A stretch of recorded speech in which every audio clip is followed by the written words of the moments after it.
Today's the day. The WNBA season opens today, and the Chicago Sky start their season today. We're going to talk about the things to look out for as the Sky have their first game of the season, as well as go around the WNBA for news. We're doing all that and more right after this. Welcome to Chicago Sky Central, and here's your host, Haize. What's going on, Sky fans and WNBA fans? Welcome to another episode of Chicago Sky Central, your number one spot for everything Chicago Sky and WNBA related. I'm the host here, Haize. Right off the top, you can follow me at CEO Haize if you choose to do so. And with the WNBA season starting, and I have always felt like WNBA League Pass is one of the best values of any sports subscription show, right?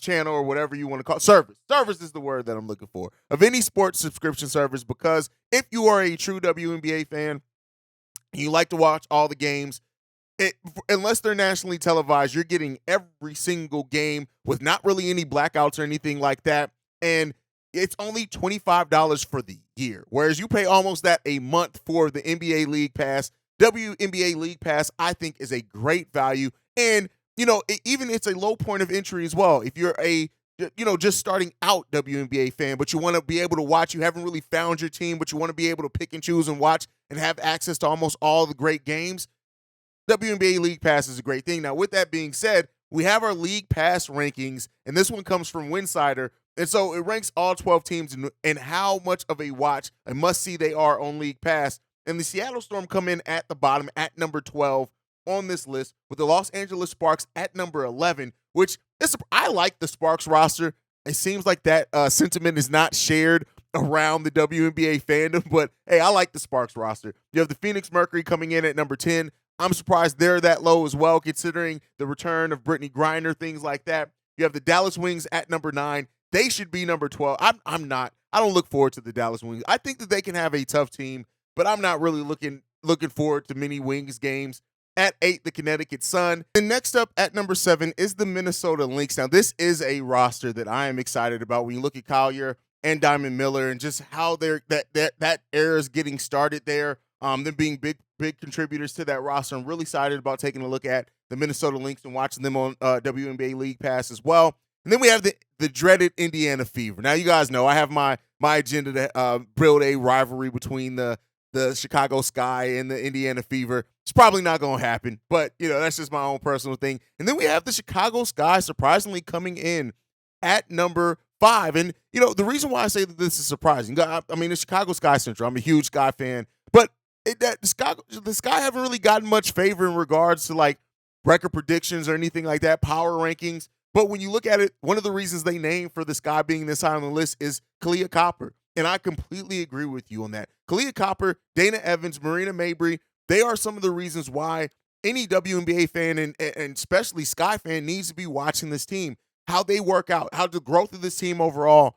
The downside, of losing Isabel Harrison, that was another player that I was really excited about. But I do think also just seeing the storyline around the Sky, how the Sky rebound from losing so many players that have been a big part of that franchise and organization for so long. I'm glad to see them up at the top half of the WNBA in the League Pass rankings. And then you have the Mystics at number 4, the Liberty, the Las Vegas Aces at number 3 and 2, much understandably. But then surprisingly, the Atlanta Dream rank at number 1. And when you look at this team, the Atlanta Dream are going to be a fun team to watch. And initially I just expected kind of the Aces and the Liberty to be 1 and 2, but I actually agree with them being ranked at the Atlanta Dream being ranked at number 1. But that's the League Pass rankings. Really doesn't mean much, but just a fun conversation to have. But next up, Under Armour as well signed Diamond Miller, Laetica Amihere, and Marina Mabrey to deals going into this WNBA season. And Marina Mabrey, a Chicago Sky player, so definitely looking out for that. But Laetica, Diamond Miller, definitely deserving as well. As we continue to bring more awareness to the WNBA, it's great to see it. And Under Armour had this to say. Under Armour continues to invest with women's sport and is deepening this commitment by teaming up and uplifting the voices of female athletes that align with our values and goals to grow the game. This one's from Sean Egbert, the SVP of Global Sport Marketing at Under Armour. He also says, welcoming Diamond, Laetica, and Marina to our roster, we feel confident we'll be able to continue making a lasting impact not only in women's basketball, but across women's sports globally.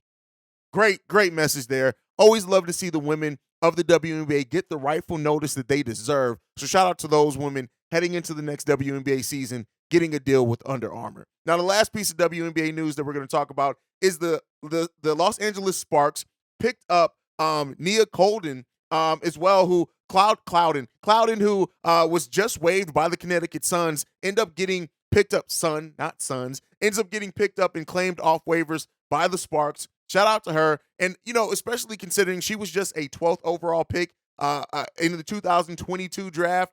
So it's, that's one of the downsides of the WNBA. And we've talked about it on the last couple of episodes, just how many draft picks in the first round end up not on their teams going forward. But with that said, before we get into the Sky News and focus of this episode, I also want to talk about the draft picks from this year that still did make a roster. So when you look at it, 10 out of the 12 picks in the first round made their opening day rosters. When you look at Aaliyah Boston, Diamond Miller, who we all knew, Maddie Siegrist, Lou Lopez, Haley Jones, Grace Berger, Laetica Amihere, and then Jordan Horston and Zia Cook all making their rosters on opening night. Then in the second round, we have 4 players from the second round making their opening night roster, and Leah Brown with the Atlanta Dream, Dorka's going to be a monster at the next level with the Minnesota Lynx, Ashley Joens, who I loved in this draft, with the Dallas Wings making that deal, and Dulcie Fankin with the Seattle Storm also making their opening night rosters,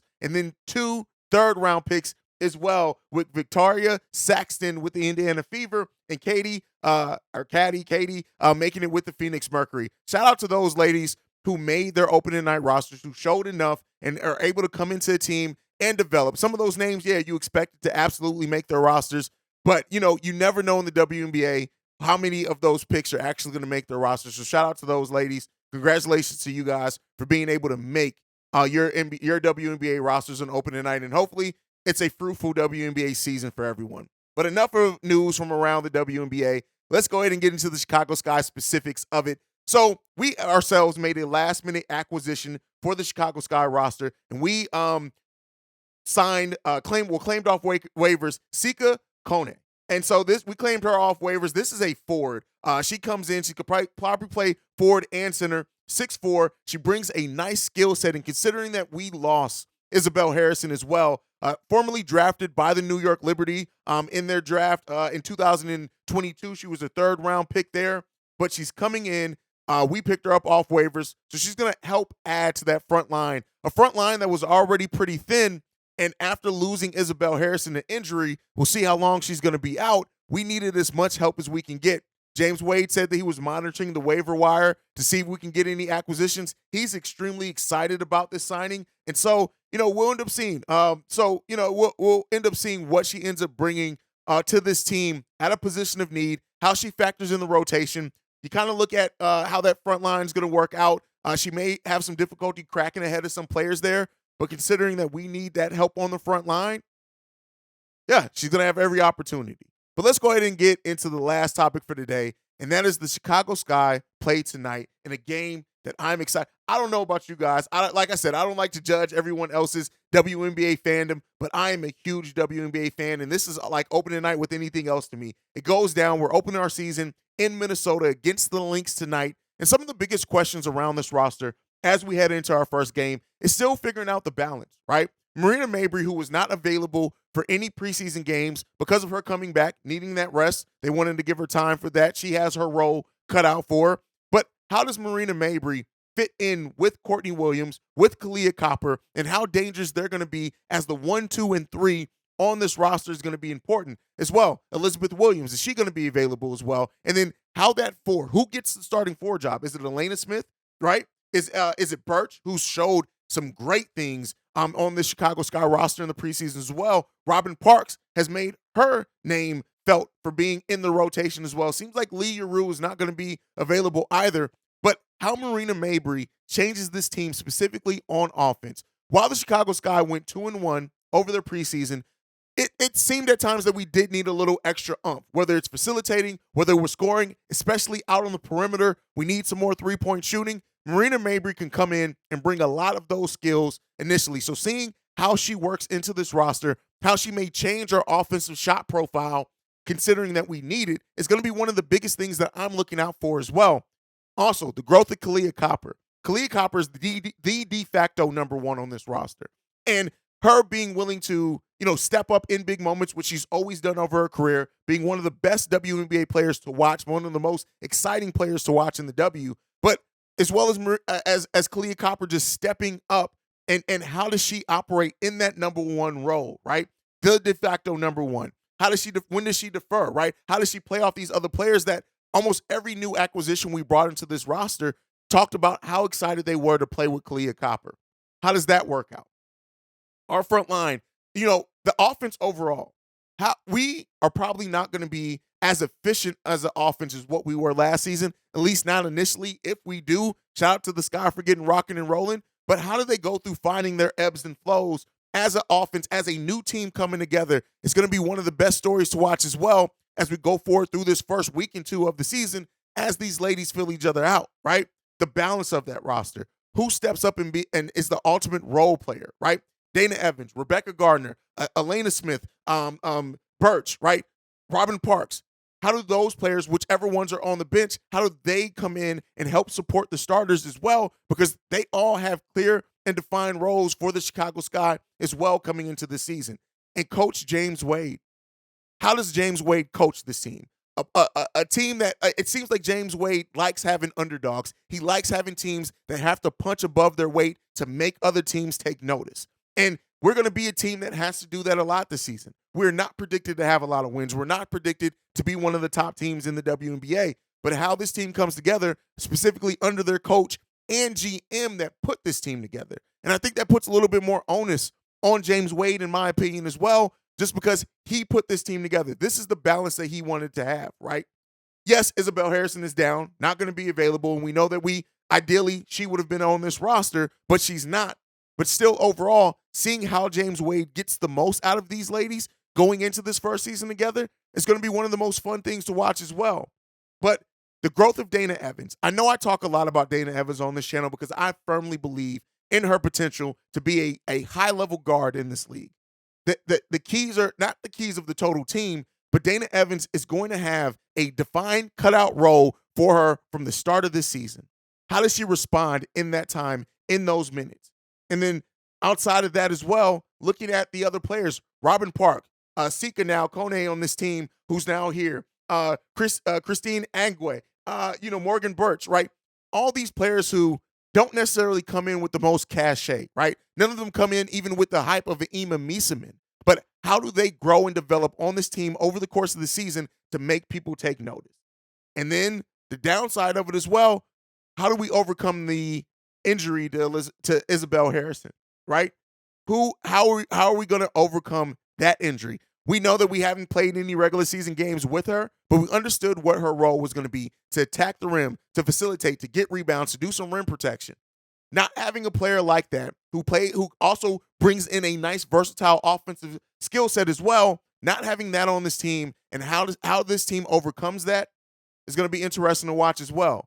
We have a interesting season ahead of us as Chicago Sky fans, a season full of uncertainty on how this roster, how the coach is going to coach them, all that, and how it's going to come together. But I tell you what, it's going to be fun to watch how this team comes together over the course of the season. Make sure you guys are tuned in right here as well. We'll be live right after the game ends for a live post-game show, which you can count on us every single post-game. Me and Steve-O will be live tonight to break down the Chicago Sky's opening day game. So make sure you guys are tuned in for that. Otherwise, you can follow the show at Chicago Sky Pod on every social media platform. You can send us any feedback, questions, comments, concerns, ChicagoSkyCentral@gmail.com. And then lastly, if you want to leave a text message and our voicemail, the number to do so, 773-270-2799. We are the number one spot for everything Chicago Sky related. And I'll see you guys the next time we go to Skytown.